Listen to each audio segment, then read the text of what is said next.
Hey guys, it's been 31Z. I'm back. And I realized it actually looks better if I turn off all the lights in my room and I only leave this light on. This kind of a desk light that I have right here. It's up here on the left. So this is how I'm gonna do a review. Okay, this review is for the is for a custom knife. Now, I like production knives because they're usually cheaper, and I'm not afraid to bang them up and stuff. But I think my true passion for knives really lies in the custom stuff. I mean, I love production knives, but custom knives really are just that next step up. And what I have here is made by Gilbert Norfleet Jr. from Norfleet. That's Norfleet. Norfleet knives. And this particular model is a 3.5-inch drop point. It's a Loveless, Bob Loveless style drop point hunter. And here it is, right here.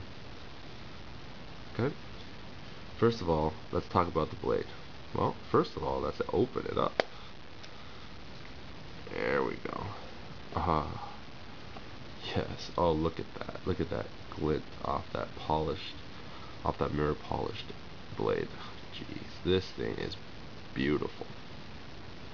Beautiful. Well, how am I not gonna blind you guys? Jeez.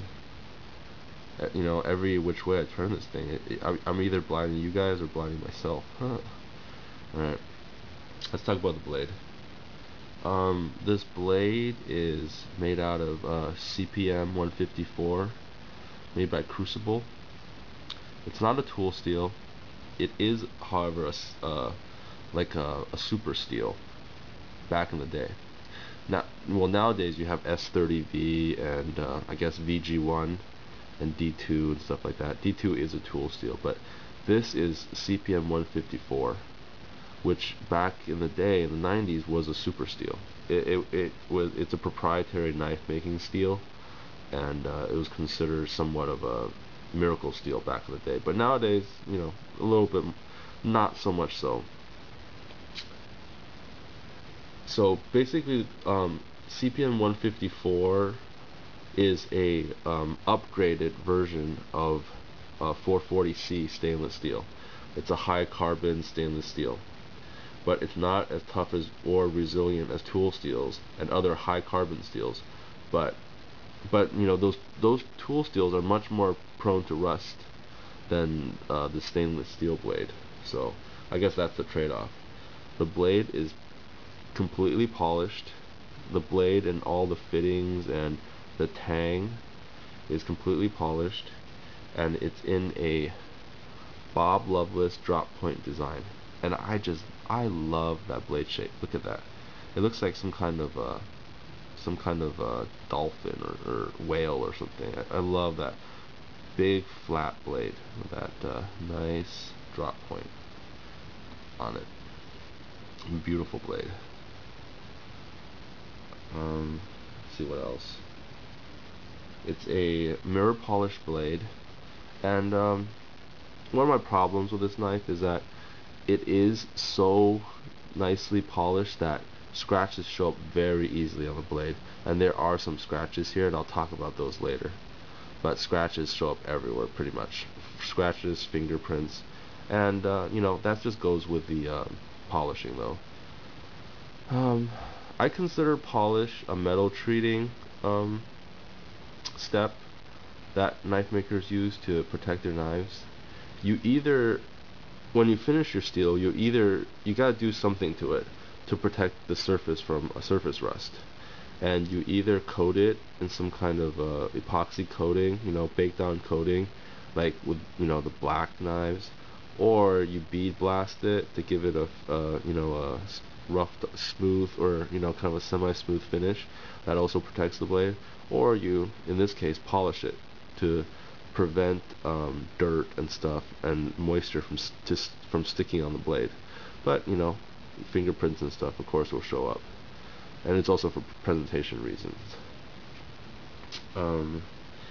The blade is stamped with a serial number right here. I don't know if you can see it. I think it says B26. Don't know what that means, but anyways. And it's stamped with the his maker's mark. It says G.H. Norfleet Jr. Maker, Woodlawn, Tennessee. And one of my other problems with this knife is when he applied the his maker's mark, it created these tiny spider vein like threads, almost like tiny scratches all around the maker's mark. And now I don't know. I contacted Mr. Norfleet and he said it was something that's been happening now from him using his maker's mark, and he doesn't know why. So, but it's not, nothing too obvious, so it's okay.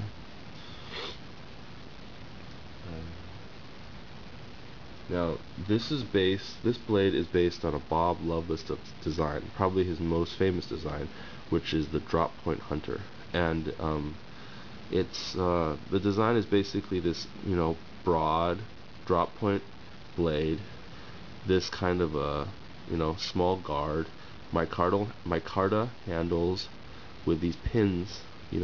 Bob Loveless actually uses bronze or some kind of bronze colored pins with a stainless steel like an inner pin, but then these are all stainless steel. And the handle is this kind of shape like this, and it has a lanyard hole right here.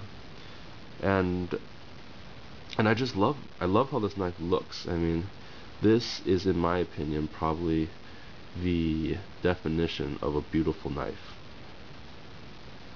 And so, yeah, probably my favorite knife in my collection, and my most prized possession as far as blades go. And this is basically a complete copy of the Bob Loveless design, a replica, if you will. As you can see here, something odd about this knife, and I don't know if I've never actually handled a Bob Loveless drop point. They're very expensive, and I don't know if this is true of the Loveless design, but this blade has a tapered tang up here. Well, in the blade itself, it's, the tangs are always tapered because, it's pointy here, and then it's fatter here. But then in the handle, if you can see this, the handle, the tang that's in the handle is actually, I don't know if you call the tang when it's not in the handle, but anyways, the tang is tapered. It's fat here, and over here, as you can see, it gets very thin. So I don't know if the Bob Loveless knives have that design, but I think it's a good design because you don't really need that much blade strength down here because you have all this handle material to help you out. And so I guess it cuts down on weight and saves materials and whatnot. So that's a nice little design. And if you've seen a Loveless design, or you know more about Bob Loveless designs, please comment. Tell me what they look like. As far as side profile goes.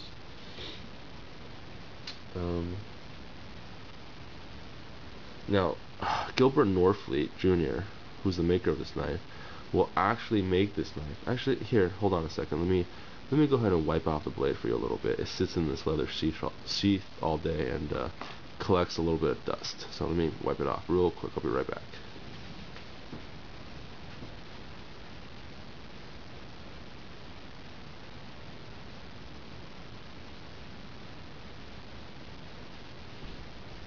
Alright, here we go. Ah, yes, look at that.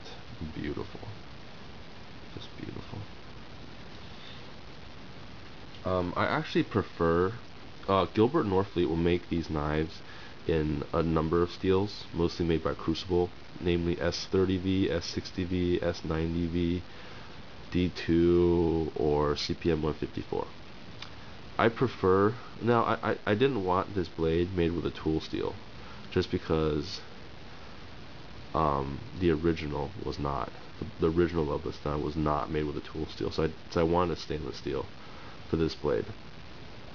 And I prefer the CPM 154 to the S30V, even though, in the forums and stuff, people are like, oh, S30V is the best steel for blades. Yeah, it's made, for blades, and it cuts great, it retains its edge.